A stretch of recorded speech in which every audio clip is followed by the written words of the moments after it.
Сәлеметсіз бе, құрметті тыңдарман. Әңгіме басталмас бұрын лайк басып, комментарийге өзіңіздің қай өмірден екеніңізді жаза кетіңіз. Нұрила университет табалдырығын осыдан 3 жыл бұрын аттады. Содан бері азды, көпті қиындықтар көрді. Оның ең ауыры бұл оқуға түскен жылы әкесінің қапияда өмірден өтуі. Қыз оқуын аяқтап, әкесіне нанын жегізуді армандайтын еді. Ол да көзден бұлбұл ұшты. Енді інісі екеуінің мақсаты аналарына қамқор болу. Нұрила алғашқы курсты оқып жүргенде-ақ ашық мінезінің арқасында біраз дос тапқан болатын. Арасында ер жігіттер де бар. Соның бірі Аңсар. Ол қызды ерекше сыйлап, ілтипат көрсетіп тұратын. Нұрила оны дос ретінде қабылдайтын. Ал Аңсардың ойы бөтен болып шықты. Бір орайы келгенде қызға сезімін білдірген еді. Қыз оны үміттендіретінде ешқандай белгі бермеді. Бірақ бұрынғыдай араласа берді. Талай рет құшақ толы гүлдер мен қымбат шоколадтар алып келді. Оның қызығын құрбылары көретін. Шіркін, Аңсардай жігіт маған бұйырғанында ғой, сөзге келмей ілесіп кетер едім. Сен бағаламай жүрген жігіт әкімнің баласы, деп тамсанатым құрбысы Сания. Енді айналдырып алсаңшы, әкесі әкім болды екен деп еріп кетейін бе, дейді немқұрайлы ғана Нұрила. Жоқ, ол саған ғашық, дейді ол басын шайқап. Нұрилаға бір ұнамағаны Аңсар ашуланса, өз-өзін ұстай алмай қалады екен. Оны бірнеше рет байқады. Сосын да ішін жиырып қалды. Бір күні Аңсар Нұриланы құрбысы Саниямен бірге туған күніне шақырды. Қыз кешке шыға алмайтынын айтып, үзілді, кесілді, бас тартты. Ол өзінің анасының атына дақ түсірмей, абыроймен жүруі керек екенін есінен шығармайтын. Ол туған күнін катет жалдап, сонда жасайды екен. Неше түрлі байдың балалары келеді, барайықшы.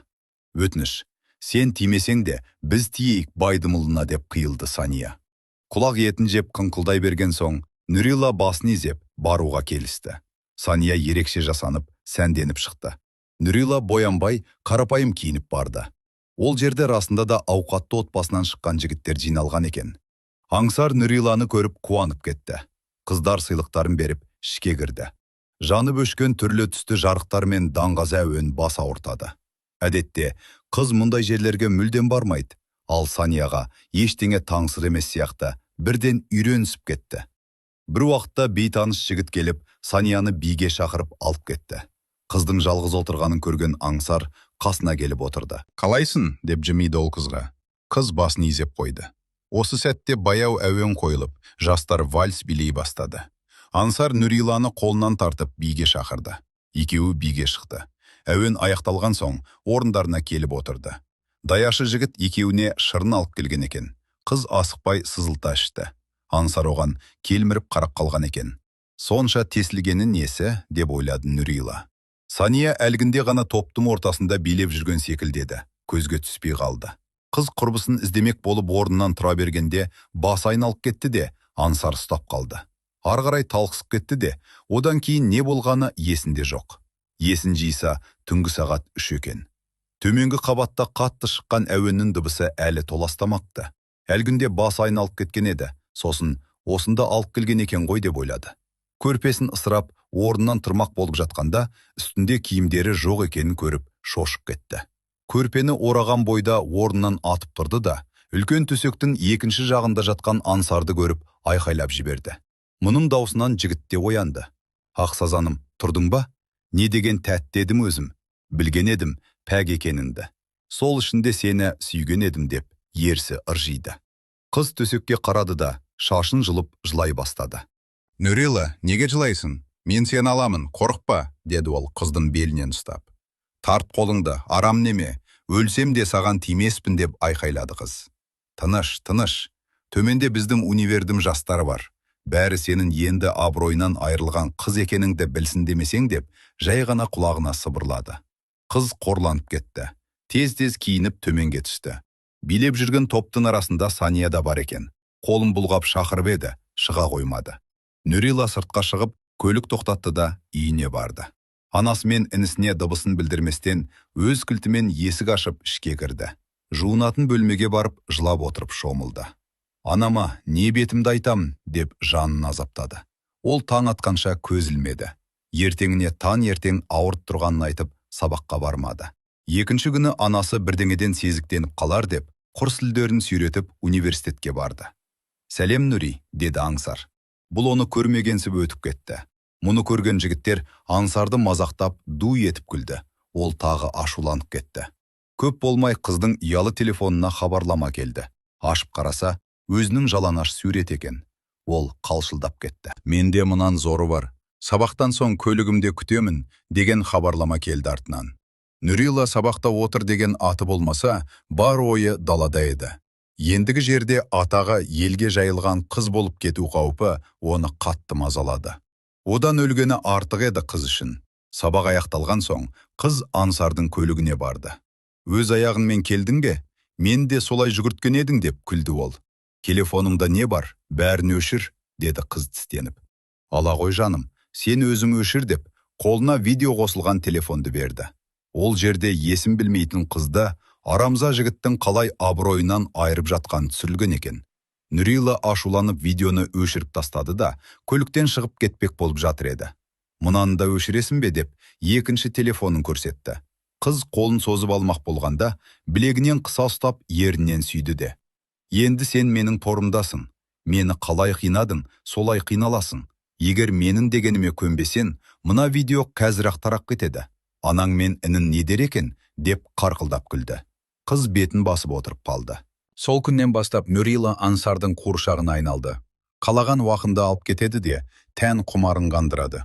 Солай 5-6 ай өткенде қыздың аяғы ауырлап қалды. Оны Аңсарға жылап отырып айтты. «Баланы алдырып таста, түсік жасат, маған бала керек емес», деп айтатын болар деп ойлады.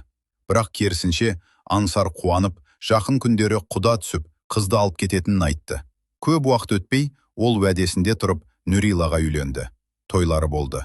Нүрила Аңсардың үйіне келін болып түскен соң, қайнатасы Дәнебектің лауазымы өсіп, депутат болды. «Біздің Нүри құт келін ғой», дейтін атасы. Отбасылы болған соң 8 айдан соң Нүрила ұл туды. Анасына ерте босанып қойдым, жеп өтірік айтты. Сол баланы туған соң Аңсардың аузы көпіріп, талқ қалатын ауруы барын білді. Ол ашуланғанда, шаршағанда, қатты қуанғанда ұстайды екен. Аңсардың талып жатқанын алғаш рет көргенде Нүрила шошып кетті. Үлкендердің айтуынша, ол бала кезде баспалдақтан құлаған. Соның салдарынан ми тамырларына зақым келген екен. Аңсардың тез ашуланып кететіні де сол себепті екен. Бірде Нүрила күйеуінің киімдерін үтіктеп жатқан еді. Баласы жылап, соған ойы бөліп кетті де, Аңсардың киімін күйдіріп алды. «Ештеңе етпес, жанасын алармыз», деп ойлады да қойды. Кешке болған жайды күйеуіне айтып еді. Аңсар алғаш рет бұған қол көтерді. Болмайтын бір киімге бола ұрған үшін ызасы келді. Бірақ ашуын басып, араға қайнатасы түсіп, кетпей отырып қалды. Баласы бірге толар-толмаста тағы аяға ауыр екенін білді. Екінші баласы да ұл болды. Екінші баланың жасы 2-ге келгенде, қайнатасы жеке балабақша ашып, сол жерге Нүриланы меңгеруші етіп тағайындады. Аңсар үйде денсаулығына байланысты жұмыссыз болатын. Нүрила әдемі киініп, боянып жұмысқа кетеді. Оның бұл жүрісі күйеуіне ұнамайтын. «Кім үшін сыландап шығасың?» деп талай соққыға жықты. Енесі мен атасы ажыратып алатын, бірақ анасына ештеңесін білдірмейтін. Аңсардың туған әпкесі бар, 2 ағайын деді. Әпкесі Жайнаның күйеуге тиді деген аты. Болмаса, 2-нің бірінде осы үйде. 3 баласы бар, олар да жиі келеді. Жайна әкесі Дәнебектің келіні Нүриланы балабақша меңгерушісі етіп сайлағанына ашуы келетін, қызғанатын.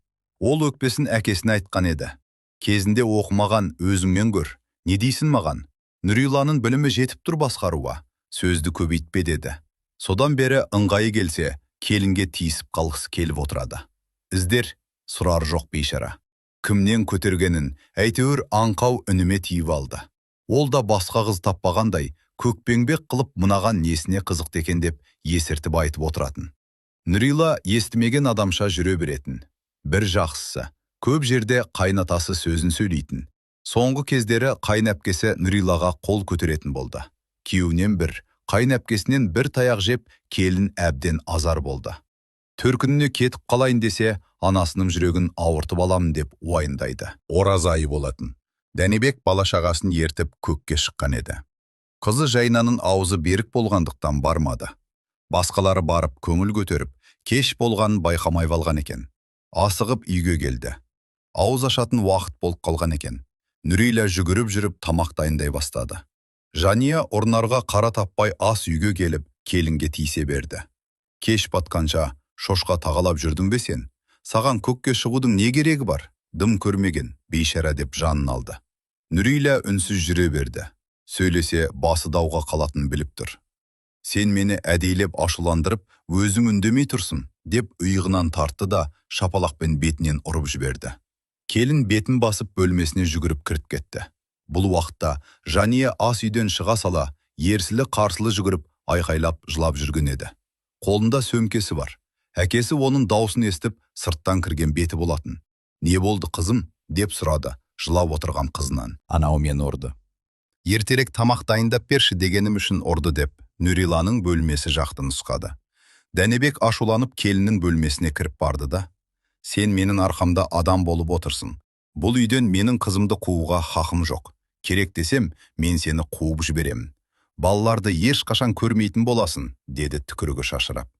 «Мен ұрмадым», дей берген еді. Есік тарс жабылды. Оны тыңдап жатқан ешкім болмады. Сол күні Нүрила төркініне кетіп қалды. Кейін балаларын алып кетем деп ойлады. Бірақ атасы: «Бар дүниемді сатсам да оларды саған бермеймін», деді. Аңсардың ештеңемен шаруасы жоқ. Мезгіл-мезгіл ұстап тұратын аурудан мензең болып жүрген. Атасы үлкен ұлды анасына қарсы қойып тастады. Онымен қоймай, балабақша құжаттарынан бір шикілік тауып, оны да келінге мойнына іліп қойды. Арада бір жыл өткенде ғана Нүрила адал екенін дәлелдеп шықты. Соттан сотқа жүгіріп жүріп екі баласын алды. Атасы өз лауазымын қолынан келгенше пайдаланып бақты. Қазір кейде балаларды келіп көріп, арасында алып кетеді. Нүрила кезінде өсектен қорқып, аңсардың дегеніне көне берген үшін өкінеді. Сол кезде тығырықтан шығар басқа жол іздегенде осынша азап көрмес пе еді. Дегенмен, екі баласы үшін шүкіршілік етеді.